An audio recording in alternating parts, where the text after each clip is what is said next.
¿Qué pasó, querida banda de YouTube? Bienvenidos aquí de nuevo con su amigo Josuecito Ramos. Querida banda, ya extrañaba grabar otra vez.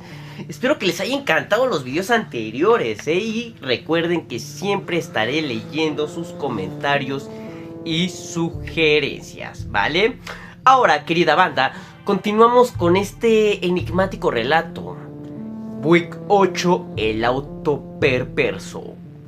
Cámara, vamos a darle.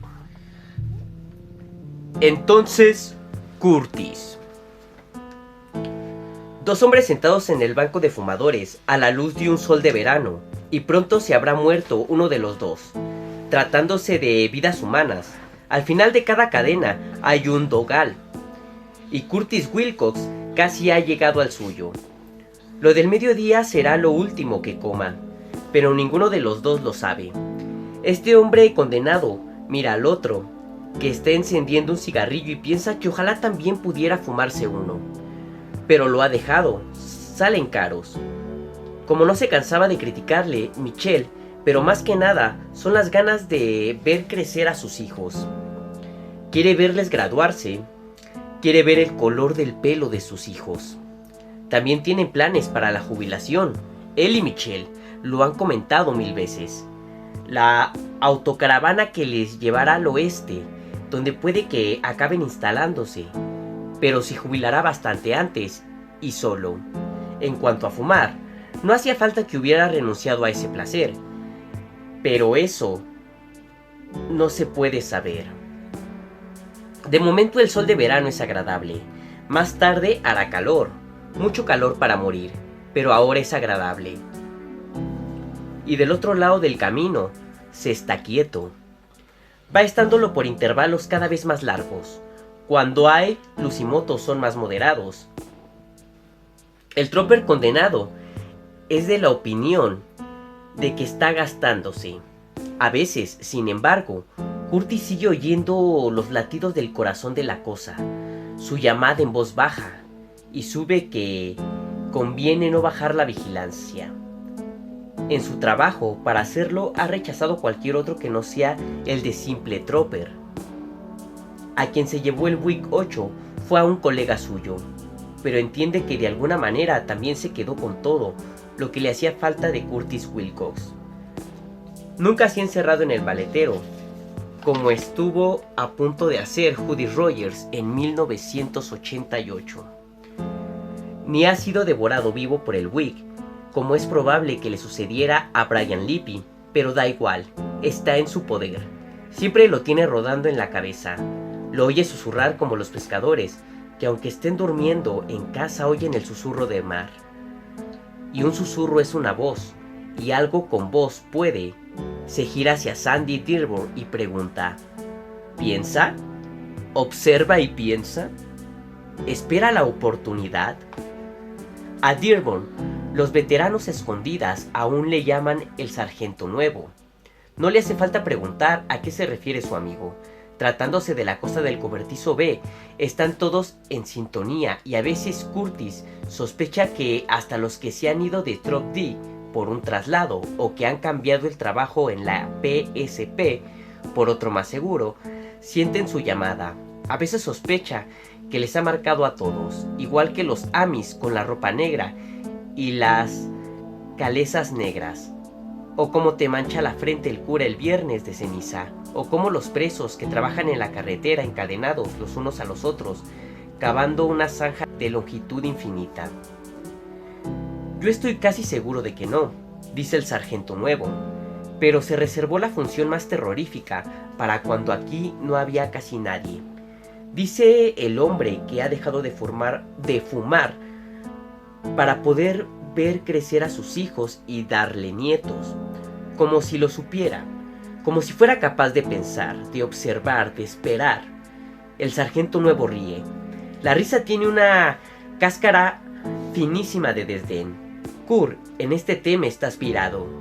Pronto me dirás que mandó un rayo o no sé qué para que aquel camión cisterna de Norco chocara con el autobús escolar. El trooper Wilcox ha dejado el café en el banco para quitarse el sombrero, que es grande, un Stetson. empieza a hacerlo girar entre las manos, vieja costumbre suya. En diagonal de donde están los dos, Dick y Doc Elliot frena al lado del surtidor de gasolina y empieza a llenar el D12, cosa que no podrán hacer mucho más tiempo. Al verles en el banco les saluda con la mano. Ellos le devuelven el saludo, pero el hombre del sombrero, el Stetson Chris de Trooper, que acabará el turno entre hierbajos, rodeado de latas de refresco y envoltorios de fast food, casi no aparta la mirada del sargento nuevo. Sus ojos preguntan si se puede descartar eso o cualquier otra cosa. El sargento, a quien irrita esto último, dice: pues entonces, ¿por qué no nos lo cargamos y Santas Pascuas? ¿Por qué no lo revolcamos al campo de detrás? Le meteremos gasolina hasta que le chorree por las ventanillas y le prendemos fuego. Curtis le mira con una serenidad que no consigue esconder lo escandalizado que está. Podría ser la opción más peligrosa, dijo. Hasta es posible que es lo que quiera hacernos hacer. Para lo que han enviado, ¿cuántos niños han perdido dedos encontrando algo entre las hierbas y dándole una pedrada sin saber que era un detonador? No es lo mismo, ¿no? ¿Cómo lo sabes? ¿Cómo lo sabes? Y el sargento nuevo, que más tarde pensará: el sombrero tirado con sangre en la cuneta debería haber sido el mío. No tiene respuesta, casi parece irreverente llevarle la contraria. Además, ¿quién sabe? Puede que tenga razón. Es verdad que los críos se revientan dedos con detonadores, o matan a su hermano pequeño con pistolas encontradas en los cajones del despacho de sus padres, o incendian la casa con cualquier mechero viejo que hayan encontrado en el garaje, porque no se dan cuenta de con qué están jugando. Yo supongo, dice el hombre que hace girar el Stetson, que el 8 es una especie de válvula, como las de los reguladores de los buzos. A veces chupa y otras expulsa, dependiendo de lo que pretende el usuario. Pero lo que hace siempre está limitado por la válvula. Sí, pero también se puede ver de otra manera. Imagínate que respira como alguien que está al fondo de un pantano y usa una caña de bambú para chupar aire sin que lo vea nadie. Vale, pero en los dos casos entra y sale todo en respiraciones cortas. Tienen que ser cortas porque el canal por donde pasan es pequeño. Puede que la cosa que usa la válvula o la caña se haya quedado en una especie de suspensión, como el sueño o la hipnosis, para poder sobrevivir más tiempo. Imagínate que luego viene un infeliz y tira bastante dinamita al pantano para secarlo y que ya no haga falta caña. O volviendo a lo de la válvula, que la revienta. ¿Querrías tú correr ese riesgo? ¿Arriesgarte a darle todo el aire que necesita? No, dice el sargento nuevo con un hilo de voz. Y Curtis dice: hace una temporada Buck Flanders y Andy Colucci decidieron hacer justamente eso. ¿Ahora con qué coño me sales? Con la verdad, contesta Curtis con sosiego, dijo Andy, que si dos troopers no pueden incendiar un cochecito, es que más les volvía a devolver la placa. Hasta tenían un plan. Pensaban echarles la culpa a la pintura o el diluyente que hay en la barraca. Combustión espontánea, ¡puf! Ni rastro. Buck dijo que además saber quién era el listo que avisaba a los bomberos, si solo es un cobertizo viejo con un Buick del año de la pera dentro. El sargento jefe de Statler no tiene palabras, la sorpresa le embarga. Yo creo que es posible que el Buick les hubiera hablado, dice Kurt. ¿Hablado? El sargento nuevo intenta encontrarle algún sentido. Que les hubiera hablado. Sí. Kurt vuelve a ponerse el sombrero en la cabeza, el que llaman el sombrero grande. Se pasa la cinta por la nuca y a la manera de cuando hace calor y ajusta el ala nada más que con el tacto. A continuación le dice a su viejo amigo: ¿tú puedes decir que nunca te haya hablado Sandy? El sargento nuevo abre la boca para decir que va a haber hablado, pero los ojos del otro están fijos en los suyos y muy serios. Al final el sargento jefe no dice nada. No puedes porque habla, contigo, conmigo y con todos. Con el que ha hablado en voz alta fue con Judy el día que salió el monstruo. pero lo oímos hasta cuando susurra, ¿verdad que sí? Y habla todo el rato, incluido cuando duerme, o sea que es importante no escuchar. Kurt se levanta, solo vigilar. Es nuestro trabajo, ahora ya lo sé. Si tiene que respirar mucho tiempo por esa válvula, o caña, o lo que sea, acabará ahogándose, asfixiándose, muriéndose. Y puede que en el fondo no le importe, puede que se muera más o menos durmiendo. Eso si no le provoca a nadie.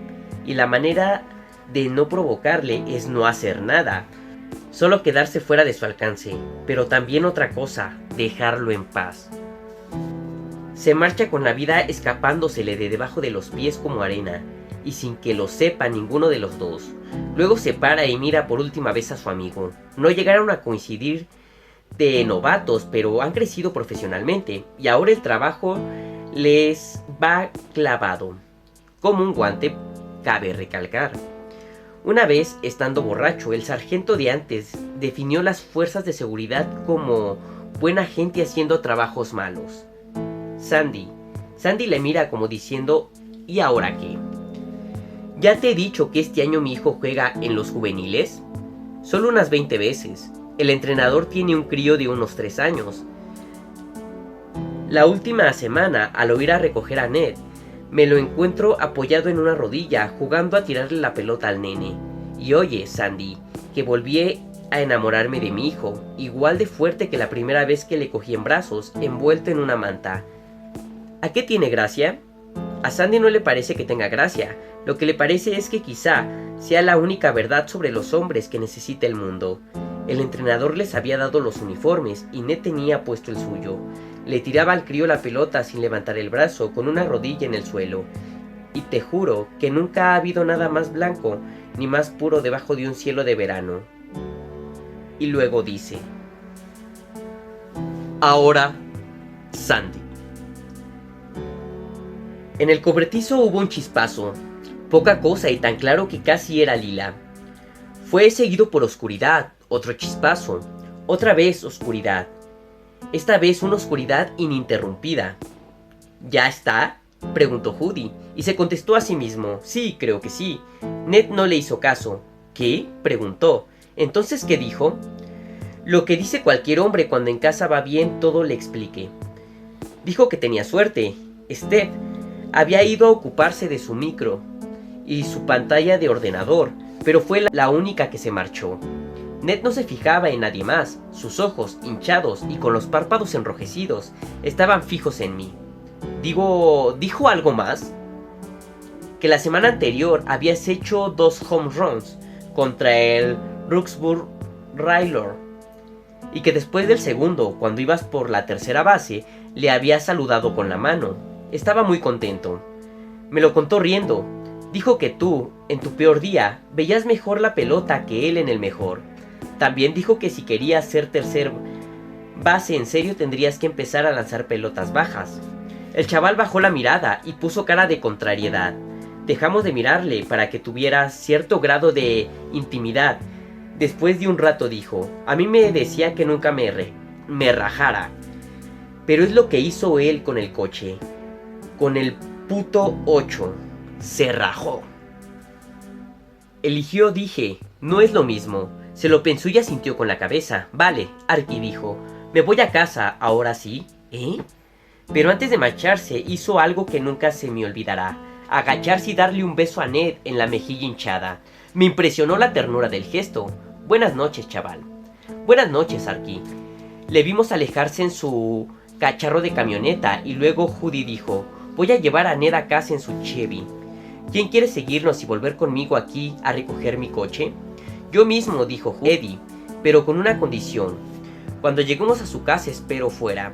Prefiero estar fuera de la zona de la lluvia radiactiva, pero si Michelle Wilcox se pone atómica. No pasará nada, le dijo Ned. Le contaré que he visto el spray en la estantería, que lo he cogido para ver qué era y que, burro de mí, se me ha disparado en la cara. Me gustó. Tenía la virtud de ser simple. Era justo el tipo de excusa que habría dado el padre del chaval. Ned suspiró. La pega es que mañana a primera hora estaré sentado en la silla del optometrista de Statler Village. Daño no te hará, dijo Shirley. También le dio un beso. Ella en la comisura de los labios. Buenas noches, chicos. Esta vez se marcha todo el mundo y no vuelve nadie. Santas palabras, dijo Judy. La vimos alejarse caminando. Tenía unos 45 años, pero cuando ponía en movimiento la retaguardia seguía siguiendo un espectáculo, hasta con luz de luna, sobre todo con luz de luna. Ya pasaba de largo con su coche, un sucinto hasta luego con la mano y después nada, solo las luces traseras. En el cobertizo B, oscuridad. En ese caso no había luces traseras, fuegos artificiales tampoco. Se había acabado la función nocturna y llegaría el día en que todas, pero aún no. Yo, en lo más profundo de mi cabeza, seguía notando la pulsación adormecida, un susurro de marea que si querías podían ser palabras. Lo que había visto teniendo abrazado al chaval, cegado por el spray. «Sandy, ¿quieres venir?», preguntó Judy. «No, gracias. Me quedo aquí sentado un rato más y luego vuelvo a casa. Si hay problemas con Michelle, le decís que me llame. Aquí o a casa, da igual. Mamá no va a poner problemas», dijo Ned. «¿Y tú?», pregunté. «¿Pondrás alguno más?», vaciló y dijo. «No lo sé». Me pareció que en algunos aspectos era la mejor respuesta que podía haber dado. También había que reconocerle su sinceridad. Se marcharon Judy y Ned hacia el Bel Aire y Eddie hacia su coche. Antes se paró al lado del mío. Se tomó la molestia de bajar la luz Kojak del techo y la arrojó dentro. Ned se quedó al lado del parachoques trasero de su coche y se giró hacia mí. «Sandy, ¿qué pasa? ¿En serio que no tenía ni idea de dónde salía? ¿Ni de qué era? ¿O de quién era el hombre de la gabardina negra? ¿Vosotros tampoco?» «No, de vez en cuando fantaseábamos, pero nadie llegó a tener una idea que diera la sensación de ser verdad, o de acercarse a la verdad. Para mí que el que acertó fue Jackie O'Hara cuando dijo que el Wig era como una pieza que no había en ninguno de los huecos del puzzle. La miras, le das vueltas, pruebas a meterla en todas partes y un día la giras y ves que por detrás es roja, mientras que las demás piezas por detrás son verdes. ¿Ves por dónde voy?» «No», dijo él. «Pues piénsatelo», dije, «porque es algo con lo que tendrás que convivir». «¿Ah, sí? ¿Y cómo lo hago?». Su voz no era de enfado, el enfado se lo habían cauterizado. Ahora solo quería instrucciones. Mejor. ¿Verdad que tú personalmente tampoco sabes ni de dónde viene ni a dónde vas?». Le pregunté si tenía un cigarrillo.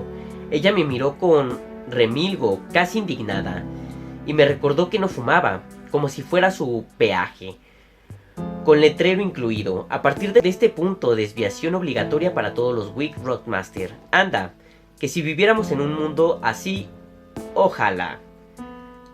«¿Te vas a casa?», preguntó. «Sí, dentro de un rato». Entró. Me quedé solo en el banco de fumadores. Tenía cigarrillos en el coche, como mínimo medio paquete en la guantera, pero me parecía demasiado fatigoso levantarme, al menos de momento. Al final me levanté, pero antes pensé que más valía aprovechar el ímpetu. Ya fumaría de camino, y al llegar a casa me calentaría cualquier cosa y cenaría delante de la tele. A esas horas el Countryway ya estaba cerrado, además de que dudé que Cindy Garry se alegrara mucho de volver a ver, hasta pasados unos días. Antes le había dado un buen susto, aunque para susto el mío, al decantarse la moneda y darme cuenta de lo que planeaba Ned casi con toda seguridad.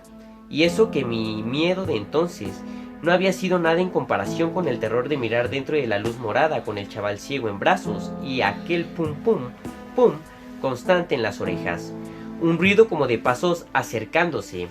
Miraba a la vez como desde el borde de un pozo y como desde un avión ascendido, como si me hubiera dividido la visión algún artilugio prismático. Había sido como mirar por un periscopio forrado de relámpagos. Lo que había visto era muy nítido, nunca se me olvidaría e increíblemente raro.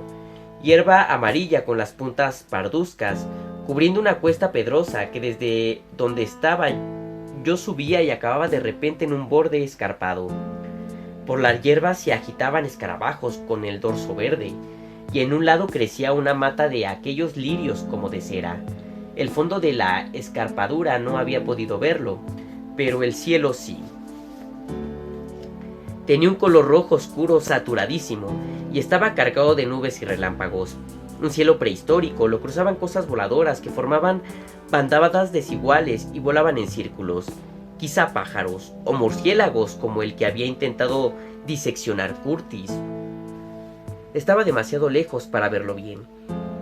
Y os recuerdo que pasó todo muy deprisa. Me parece que al pie del acantilado había un mar, pero no sé por qué me lo parece.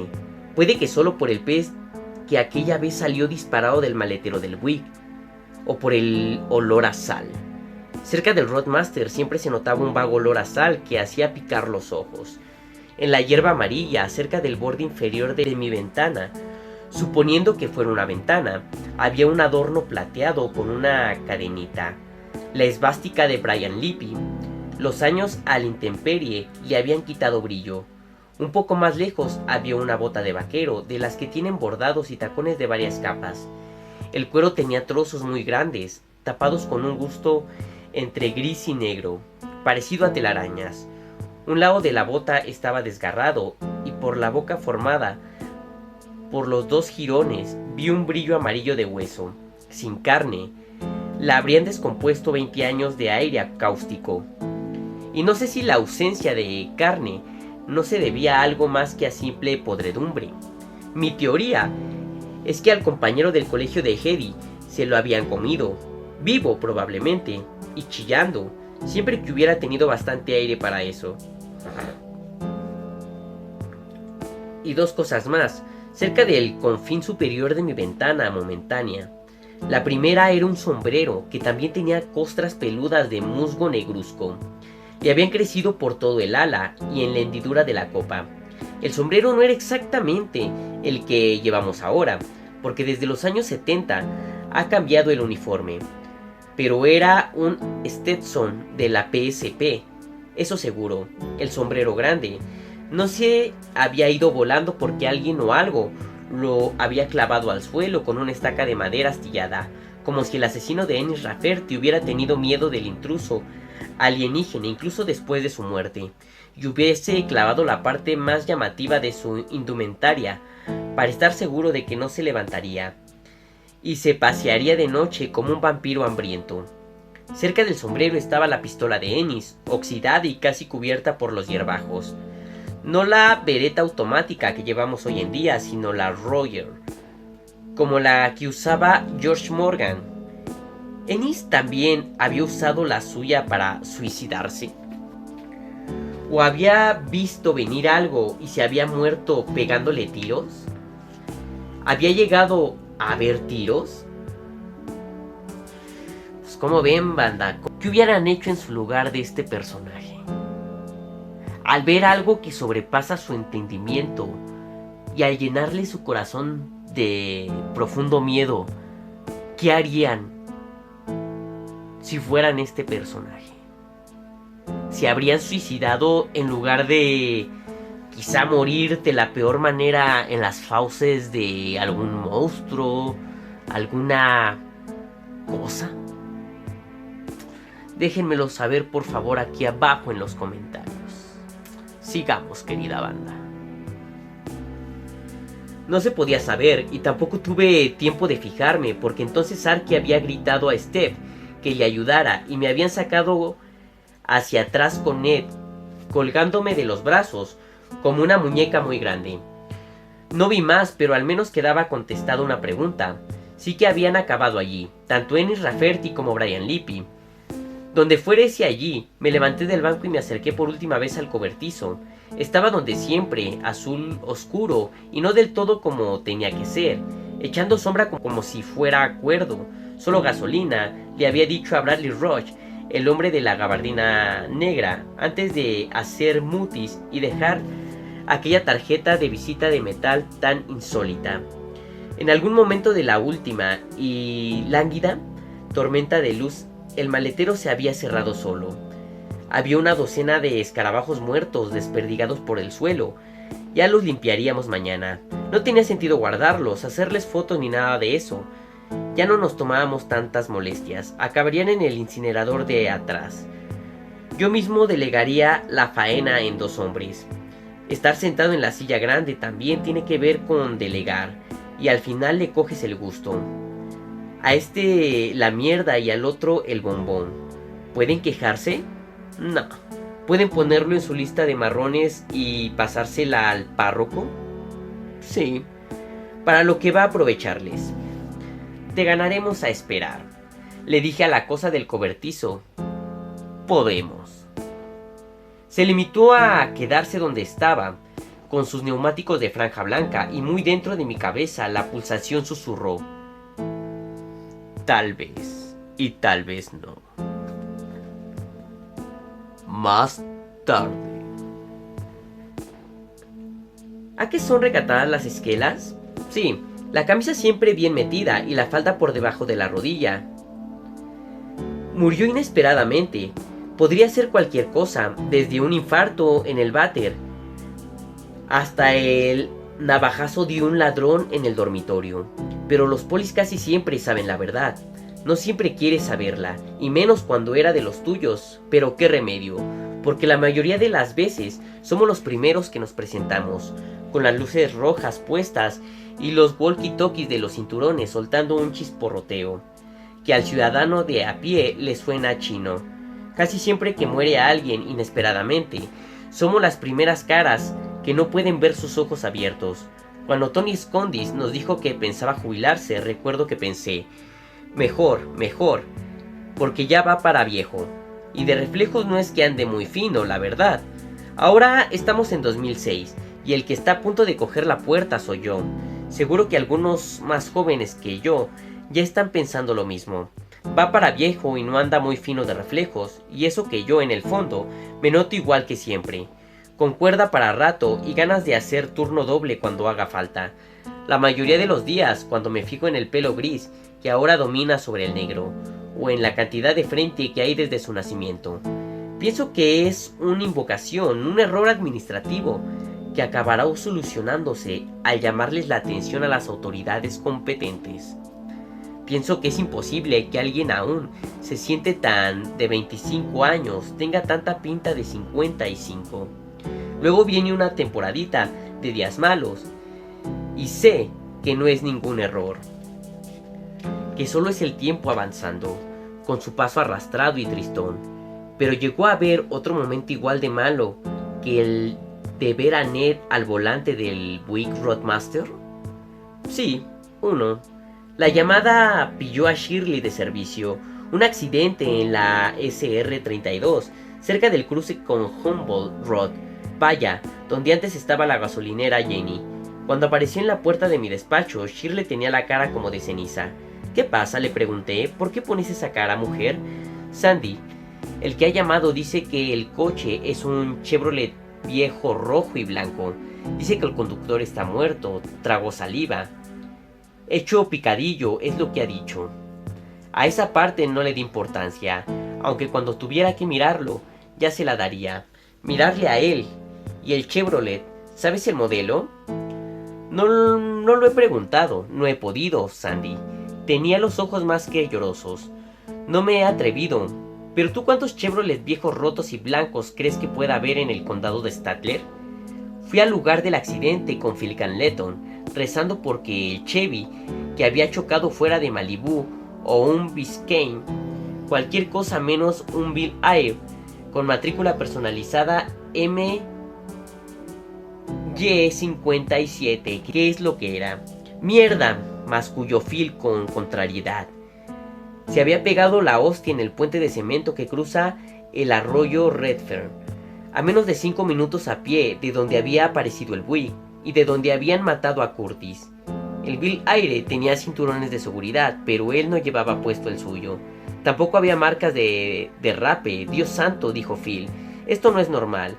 Ni era normal ni había sido un accidente, aunque en la esquela, donde se meten las camisas en los pantalones y se llevan faldas discretas por debajo de la rodilla, solo pondría murió inesperadamente, lo cual era verdad. Caray, sí era verdad.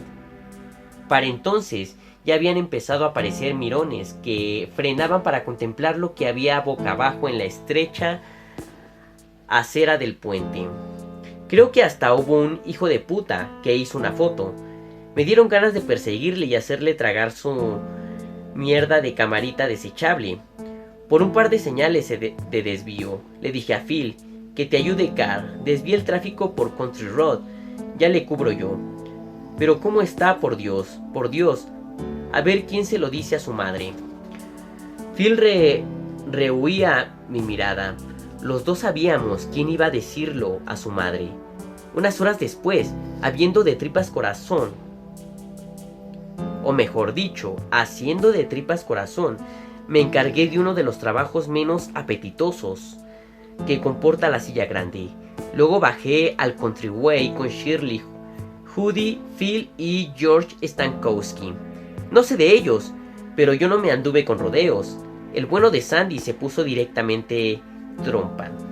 De esa noche solo conservo claros dos recuerdos. El primero, haber intentado explicarle a Shirley los raros que eran los jukebox de Countryway, y que las canciones eran justo las que se te habían olvidado hasta que volvías a leer los títulos. No lo captó. El otro recuerdo es haber ido a vomitar al lavabo. Después, al remojarme la cara con agua fría, me miré en uno de los espejos irregulares del acero y tuve claro que la cara de ir envejeciendo que vi mirándome no era ningún error. El error era creerse que fuera real el tío de 25 años que por lo visto vivía en mi cerebro. Me acordé de Judy gritando: Sandy, cógeme la mano, y de caer los dos en el cemento, Ned y yo, a salvo con todos los demás. Al pensarlo me puse a llorar. Murió inesperadamente. El County American publica esa parida y se queda tan fresco. Pero los polis saben la verdad. Limpiamos la mierda y siempre sabemos la verdad. Al entierro, como es normal, asistieron todos los que no estaban de servicio. No era poli, pero era de los nuestros. Al acabar, George Stankowski llevó a casa a la madre del muerto y yo y Shirley volvimos en mi coche al cuartel. Le pregunté si pensaba ir a la recepción. Supongo que un irlandés lo llamaría velatorio, y sacudió la cabeza. Me dan grima. Lo que hicimos fue fumarnos el último cigarrillo en el banco de fumadores y mirar tranquilamente al trooper joven que espiaba el Buick. Estaba en la misma postura de piernas separadas. Demócratas de mierda. Ya sabes el chiste del viajante que adoptábamos al mirar dentro del cobertizo B. Había cambiado el siglo, pero lo demás venía a ser más o menos lo de siempre. ¡Qué injusticia!, dijo Shirley, tan joven. ¿Pero qué dices?, le pregunté. Mujer, que Eddie ya iba para los 50. Eso sí, no los había cumplido, y su madre casi tiene 80. Ya me entiendes, era demasiado joven para haber hecho eso. George Morgan también dice: fue por... señaló el cobertizo B con la cabeza. No creo, la vida en general hizo un esfuerzo serio para no seguir bebiendo y la cagó.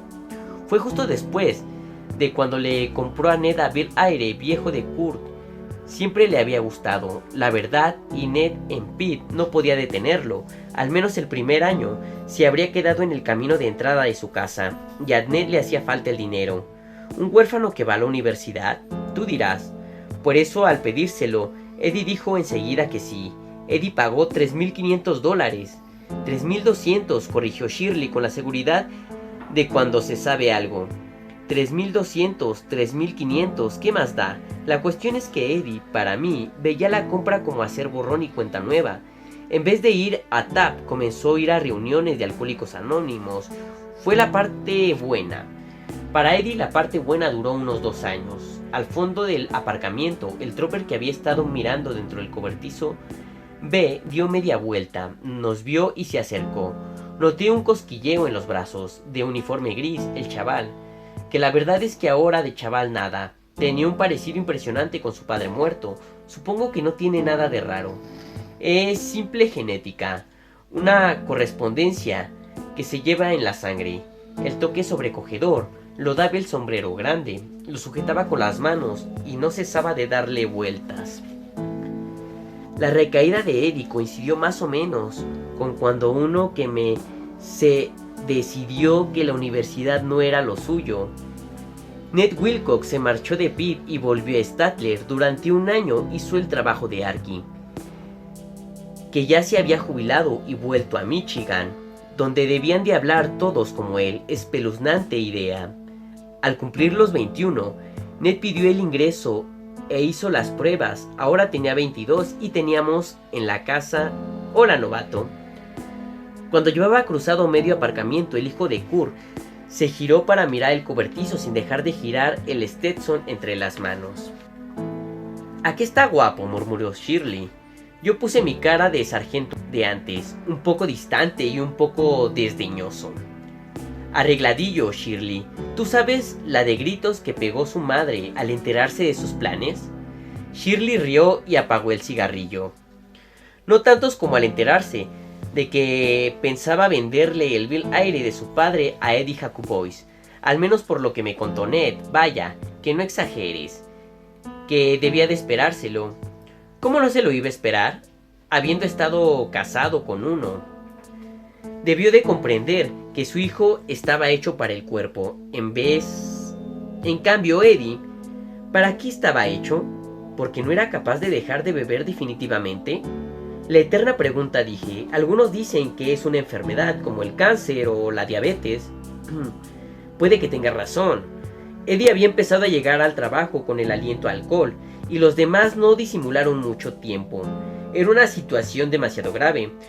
Cuando se negó a ponerse el tratamiento y a tomarse 4 semanas de permiso para ingresar en el centro de secado que recomienda la PSP a los agentes que tienen ese problema, le dieron a elegir: o marcharte discretamente o que le despidieran ruidosamente.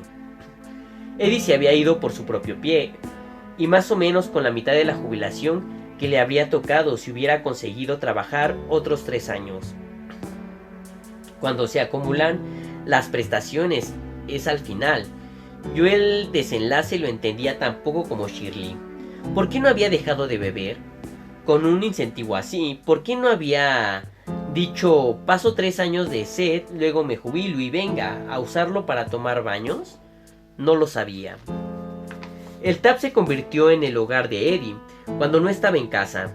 Sin olvidarse del Bill Air, lo tenía como una patena, tanto dentro como fuera, hasta el mismísimo día de chocar con el contrafuerte de un puente cerca del arroyo Redfern, más o menos a 130 por hora. Razones para hacerlo le sobraban. No era feliz, pero tuve que preguntarme si no había algunas más cerca de la diana.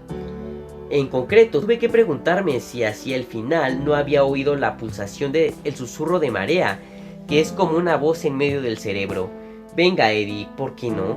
Muchas opciones no tienes, ¿verdad que no? El resto está bastante agotado. Tu pista el pedal un poco más y gira el volante a la derecha. Venga, hazlo. Haz un poco de daño, y que tengan que limpiarlo tus colegas. Me acordé de la noche en que ocupábamos todos el mismo banco que ahora, cuando el joven de delante de mí, con 4 años más o menos, bebía de la boca de Eddie la historia de cuando habían parado a Brian Lippy. Me acordé del chaval oyéndole contar a Eddie lo de cuando habían intentado convencer a la chica de Lippy que hiciera algo antes de que su novio la dejara irreconocible a hostias, o la matara, a saber. El que ríe el último ríe mejor, como suele decirse. Que yo sepa, la chica de la sangre en la cara es la única del cuarteto de Larsen que sigue viva. Sí, por ahí anda. Yo ya no salgo mucho de patrulla, pero de vez en cuando aparece su nombre y foto en mi escritorio.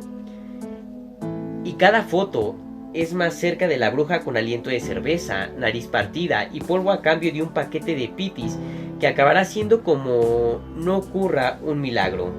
Tenía la tira de antecedentes de conducir droga o barracha y un ingreso hospitalario con el brazo y la cadena rotos. De haberse caído por la escalera, imagino que debió de ayudarla a bajarlas a alguien como Brian Lippy. ¿Verdad que sí? Porque de que siempre eligen a la misma ralea es verdad. Le quitaron la custodia de sus hijos, que no sé si son 2 o son 3, vaya. Que lo que es andar, anda. ¿Pero vive? Al que conteste que sí, le diré que puede que George Morgan y Eddie tomaran la decisión acertada. Voy a hacer lo que las puertas abrirme, dijo Shirley levantándose. Tanta risa en un día es mala para la salud. ¿Tú estás bien? Sí, dije. Bueno, la cuestión es que esa noche volvió. Eso no se lo quita a nadie. No hizo falta que concretara más. Asentí sonriendo. Eddie era un encanto, dijo Shirley. Sería incapaz de apartarse de la botella. Pero a bueno no le ganaba a nadie. Mentira, pensé viéndola cruzarse con Ned y conversar un poco. Yo creo que a buena ganarías tú, Shirley. Le di un besito a Ned en el moflete, para lo cual tuvo que apoyarle una mano en el hombro y ponerse de puntillas y fue hacia su coche. Ned vino hacia mí. ¿Estás bien?, preguntó. Sí, muy bien. ¿Y el entierro? Joder, tío, un entierro. Los he visto mejores y peores. Me alegro de que el ataúd estuviera cerrado. Sandy, ¿me dejas que te enseñe una cosa? Allí señaló el cobertizo B con la cabeza. Sí, claro. Me levanté. ¿Estás bajando la temperatura? Habría sido una noticia. Hacía más de 2 años que no bajaba la temperatura, más de 3 grados respecto a la exterior. 16 meses desde el último espectáculo de luces, que por otra parte solo había consistido en 8 o 9 chispazos flojos y para de contar. No, dijo él. ¿Se ha abierto el maletero? Cerrado como una caja fuerte. ¿Entonces qué? Mejor que te lo enseñe. Le dirigí una mirada penetrante. Era la primera vez que salía de mis pensamientos como para fijarme en lo agitado que estaba. Luego, con sentimientos encontrados, supongo que los acordes dominantes eran la curiosidad y la aprehensión. Crucé el aparcamiento con el hilo de mi viejo amigo. Él adoptó su pose de mirón, de obras de delante de una ventana, y yo la mía en la contigua. Al principio no vi nada fuera de lo corriente. El Buick estaba plantado en el suelo de cemento, como desde hace más o menos un cuarto de siglo. No había ni chispazos ni especímenes exóticos. Su aguja roja del termómetro indicaba 23 anodinos grados. ¿Qué?, pregunté. Ned rió encantado. ¿Lo tienes delante de las narices y no te das cuenta? Perfecto, yo al principio tampoco. Sabía que había cambiado algo, pero no podía concretar. ¿De qué hablas? Sacudió la cabeza sin dejar de sonreír. No, sargento, no, señor, ni hablar. El jefe eres tú. También eres uno de los 3 polis de entonces que aún siguen aquí. Lo tienes delante, encuéntralo tú. Volví a mirar dentro. Al principio entrecerré los ojos y luego me puse una mano a cada lado de la cara. El gesto de siempre ayudó. Pero, ¿qué estaba viendo? Algo. En eso tenía razón. Ned, ¿pero qué? ¿Qué había cambiado? Me acordé de la noche en el Countryway pasando páginas del jukebox que no funcionaba e intentando identificar la pregunta más importante, que era la que Ned había decidido no hacer. La muy huidiza se me había escapado justo cuando estaba a punto de acordarme. Yo seguía pensando lo mismo, que en esos casos no siempre de nada perseguirla. Por lo tanto, y en vez de insistir en mi escrutinio de Polly, desenfoqué la mirada y di libertad a mis ideas, que, como era de esperar, recalaron en títulos de canciones viejas, las que, una vez agotada su breve temporada de popularidad, parece que no pongan ni las emisoras especializadas. Society Chills, Picture of Match Dead Men, Chick Joy Smell. Bingo, ya lo tenía, y en mis propias narices, tal como había dicho Ned. Me quedé un momento sin respiración. Había una raja en el parabrisas, una especie de relámpago de plata muy fino que cruzaba el cristal de arriba a abajo en el lado del conductor. Me dio una palmada en el hombro. ¿Lo ves, Sherlock? Estaba seguro de que al final caerías. Claro, teniéndolo delante de las narices. Me giré hacia él para decirle algo, pero preferí echar otro vistazo para asegurarme de haber visto bien. En efecto, era como la trayectoria de una gota de mercurio, pero inmóvil. ¿Cuánto ha sido? Pregunté. ¿Lo sabes? Sacó una Polaroid cada 48 horas, dijo. Ya lo comprobaré, pero me ha puesto un gato muerto y la cuerda para atarlo, a que en la última que hice no había ninguna raja. O sea que ha sido entre el miércoles por la noche y el viernes por la tarde. Consultó su reloj y me sonrió de oreja a oreja. A las 4:15. Hasta puede que pasara durante el entierro de Eddie, dije. Sí, es posible. Volvimos a mirar un rato dentro sin decir nada a ninguno de los dos. A continuación dijo Ned. Leí el poema que me dijiste. The Wonderful One Who's Saved. ¿En serio? Sí, está muy bien, te ríes mucho. Me aparté de la ventana y le miré. Ahora pasará deprisa, como en el poema, dijo. Lo siguiente será reventarse un neumático o caerse el silenciador o alguna pieza cromada. ¿Sabes cuándo estás en un lago helado en marzo o a principios de abril y oyes crujir el hielo? Asentí. Pues será así. Se le habían iluminado los ojos y se me ocurrió una idea curiosa. Estaba viendo a Ned Wilcox feliz de verdad, sinceramente feliz, por primera vez desde la muerte de su padre. ¿Tú crees? Sí, solo que el ruido, en vez de hielo crujiendo, serán tornillos y cristales partiéndose. Los polis harán cola en estas ventanas, como en los viejos tiempos, pero esta vez será para ver romperse, soltarse y caerse cosas, hasta que se desmonte entero. Se preguntarán si no habría un fogonazo final, como la flor china del final de los fuegos artificiales del 4 de julio. ¿Y tú crees que sí? Yo creo que los fuegos artificiales se han acabado. Yo creo que lo último que oiremos será un golpe metálico y que luego se podrán llevar las piezas al desagüe. ¿Estás seguro? ¿Qué va? Dijo él y sonrió. Seguro no se puede estar. Me lo enseñasteis tú, y Shirley, Phil y Ark y Judy. Hizo una pausa. Y Eddie, pero estaré atento. Y tarde o temprano levantó, la miró, apretó el puño y volvió a mirar por su ventana. Tarde o temprano. Yo volví a mirar por la mía, poniendo una mano a cada lado de la cara para protegerme de la luz. Miré la cosa que parecía un Buick Rockmaster. Y bien, querida banda, esto fue Buick 8, el auto perverso. ¿Cómo les pareció este relato? ¿Qué intrigas? En sí, banda, la pregunta es esta. En sí, ¿qué era esta extraña criatura? Quizá disfrazada en forma de vehículo. Créanme, estaré leyendo sus comentarios aquí en la cajita de descripción, o más bien aquí abajo, bandota, ¿vale? Pero créanme que en lo personal yo todavía me quedé con esa intriga, ¿no? Y creo que el peor terror o el mejor terror que uno puede experimentar es eso, ¿no? No saber a qué te estás enfrentando, a lo desconocido. Pero bueno, ¿a ustedes qué les pareció? Yo soy Josuecito Ramos y no me voy sin antes dejarle en pantalla mis redes sociales. Nos vemos hasta la próxima.